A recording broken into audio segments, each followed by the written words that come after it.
Um, uh, I think that in terms of order of presentation, we do have a variation from your seating, and I believe it's that we'll have Mr. Ford and Mr. Hernandez, and then Ms. Melito will follow. Thank you, Mr. Hernandez. We'll go first. My name is Martin Hernandez. I am the organizing director for UFCW 99 in Arizona. We believe that the board's proposed changes to its election rules, while modest, will make it more likely that workers can have a fair and timely vote and eliminate unnecessary litigation. The board might need to decide several issues before it can hold an election. They include whether the board has jurisdiction over the employer, are the workers' employees, and is there a bar to an election. But most important issue is whether the bargaining unit the workers want is appropriate. If the petition describes an appropriate unit, an election should be held in that unit. The issue that employers often want to litigate at pre-election hearings is whether certain workers belong in the unit. Typically, the dispute is about whether there are supervisors, or if not supervisors, do they share a community of interest with the workers described in the petition. My union faces these voter eligibility issues in almost every organizing campaign.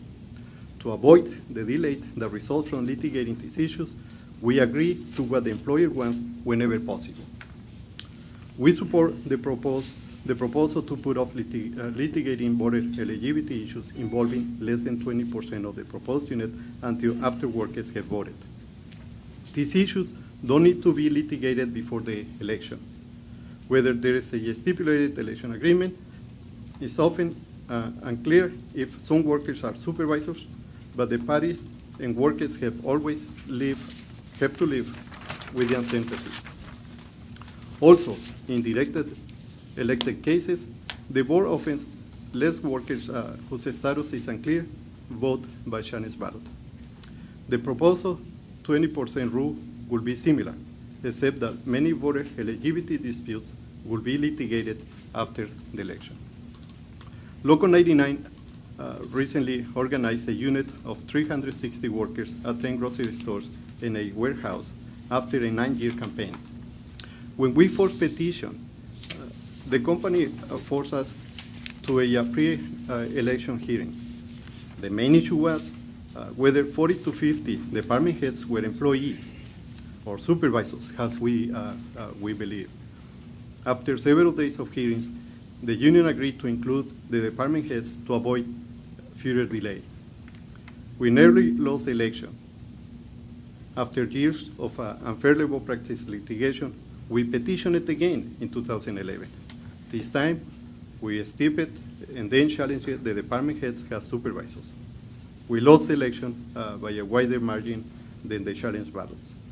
Last year, the company recognized us, and we agree on the status of the department heads.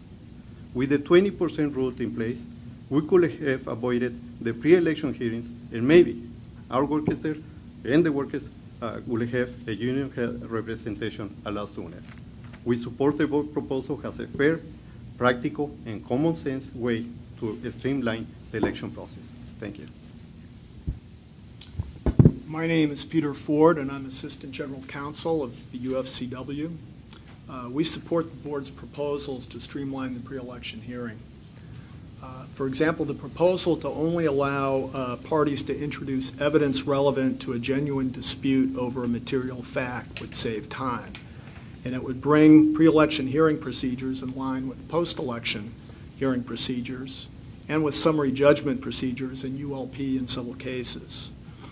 Requiring non-parties to submit a statement of position and the petitioner to respond to any issues raised would help frame any disputed material factual issues relevant to the ultimate question: is there a QCR? To have a QCR, the petition must describe an appropriate unit. Unlike disputes over the scope of the unit, voter eligibility issues or disputes aren't relevant to whether there's a QCR, and they don't need to be resolved pre-election. The vote and impound procedure allows individuals whose eligibility is disputed to cast challenge ballots and have their votes counted after the election if necessary. And case law has allowed the eligibility of up to 25% of the unit to be decided post-election. We support the proposal to remove from the rules the basis for the board's statement in a 1995 decision that the hearing officer must permit full litigation of all eligibility issues in dispute prior to the direction of an election, absent consent of all parties to defer litigation. The proposed 20% rule would establish a bright line test that would provide clear notice of when voter eligibility issues will be resolved. And I see my time is up, so I'll stop there. Okay. Mr. Hernandez, the example that you raised where the parties came to ultimate agreement on the status of what was that classification that was in dispute? Their classifications are department heads. Department heads. Ultimately, were they agreed to be supervisors or non-supervisors? Agreed to be a supervisor. To be supervisors. Yes, sir. Okay, and initially the posture of the employer was that they were not supervisors and should be allowed to vote? Correct. Okay. Now, in your experience as an organizer, when you make a determination whether or not to pursue to hearing a supervisory issue, what factors do you take into consideration? Well, you know, when it comes to supervisors or people that we believe that they're in charge, you know, we normally, we take in consideration what is their functions and their regular duties and their interaction with management. Sure, I understand that, but what do you take into consideration in deciding whether or not you want to pursue it to hearing or let the classification go? Often is we end up agreeing to whatever position the employer wants to take. And why do you do that? Just to avoid any further delays on the process. Okay. So, when you agree to that, do you have an opportunity to litigate that point after the election? Not really, that I know. Okay. So you do it just to get to the point where you can have an election? That's correct. I see. A question, how many department heads were at issue in your case? There were about 40 to 50 department heads. Okay, so 40 to 50 people.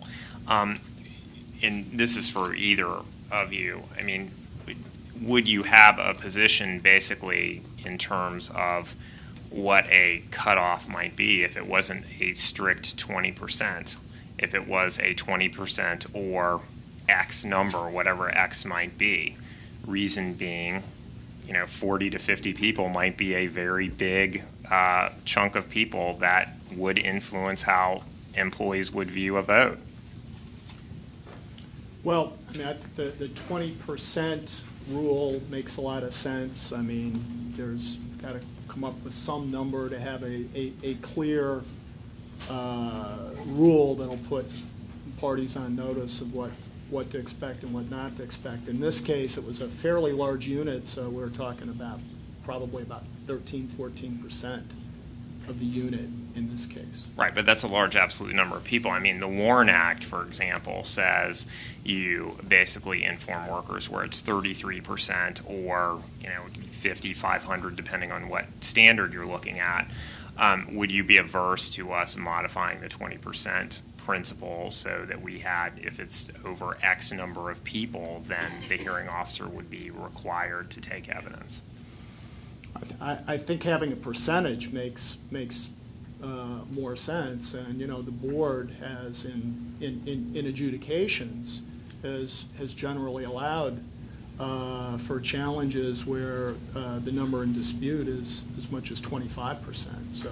Right, but when we're talking about an absolute number of employees, the unit scope, its shape can be very different. If we're talking about a delta of 50, 60 people, 70, 80 people, something like that, I mean, wouldn't you agree that a unit could look fundamentally different? Again, I think the percentage rather than the absolute numbers is what makes the most sense, and so we would probably oppose some a number as opposed to a percentage. Okay. Mr. Ford, to the extent that you have, for example, an assistant store manager who votes in an election, and if a union wants to include that person or those persons in the bargaining unit, would you agree that it's better if that person, as a potential unit employee, casts a vote in the election knowing that his or her vote's going to count and that they will be affected by the outcome of the election rather than having them vote not knowing those things? I think it's better for the unit, for the workers in general, to have an expeditious vote. And historically, there have been these kinds of issues have come up both in stipulated cases and in directed cases. It's often the case that there are any number of people whose eligibility is in question at the time of the election. But assuming that we come up with a way to have an expeditious election, and some of this is, I think, all of the board members are in agreement with the desired outcome, and it's we're looking for the best way to achieve that. If we were to arrive at a means by which we could have an expeditious election, do you agree it's certainly better for people to be casting votes in the election knowing up front that their vote's going to count and that they'll be bound by the outcome rather than having them vote not knowing those things?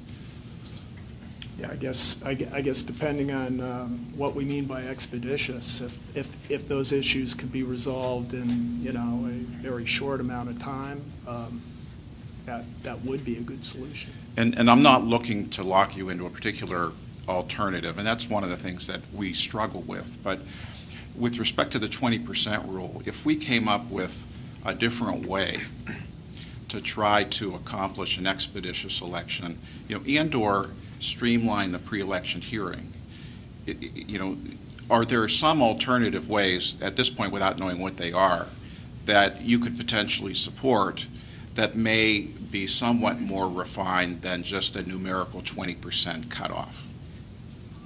Or is that the only way that it could be done? Well, I mean, I can't think of any other ways to do it at this point, but I think we came into the rulemaking proceeding in 2011 with a fairly open mind on a lot of issues. I think our comments reflect that, so we would be willing to consider any reasonable alternatives. Okay, but you'd have to see the whole pie. That's yeah, right. yeah. And the word reasonable, I understand, is sometimes in the eye of the beholder. But I appreciate those answers. Thank you. Okay.